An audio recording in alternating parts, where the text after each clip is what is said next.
पिता ने कहा, तू चिंता मत कर, बस तुम घर की साफ सफाई अच्छे से करके लक्ष्मी जी के सामने एक चौमुखा दिया जलाकर रख देना, सब ठीक होगा। लक्ष्मी माँ की कथा। वह दिया लेकर बैठी थी। एक चील रानी का नौलखा हार पंजे में दबाकर उड़ती हुई जा रही थी। उसके पंजे से वह हार छूटकर लड़की के पास आकर गिरा। लड़की हार को देखने लगी। उसने अपने पिता को वह हार दिखाया। बाहर शोर हो रहा था कि एक चील रानी का नौलखा हार उड़ा ले गई है, किसी को मिले तो लौटा दे। एक बार तो दोनों के मन विचार आया कि इसे बेचकर लक्ष्मी जी के स्वागत का प्रबंध हो सकता है। लेकिन अच्छे संस्कारों की वजह से पिता ने लड़की को कहा, ये हार हम रानी को लौटा देंगे। लक्ष्मी जी के स्वागत के लिए धन तो नहीं, पर हम पूरा मान सम्मान देंगे। माँ लक्ष्मी की कहानी। उन्होंने हार राजा को दिया तो राजा ने खुश होकर कहा, जो चाहो मांग लो।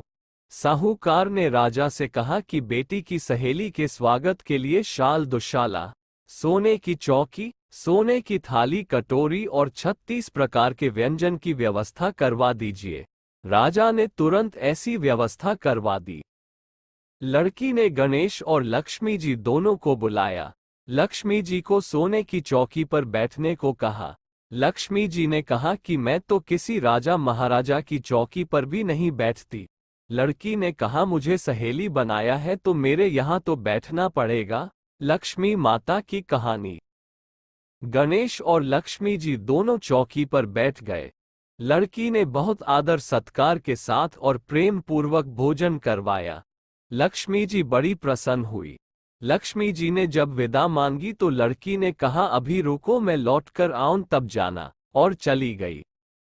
लक्ष्मी जी चौकी पर बैठी इंतजार करती रही। लक्ष्मी जी के वहां होने से घर में धन धान्य का भंडार भर गया। इस प्रकार साहूकार और उसकी बेटी बहुत धनवान हो गए।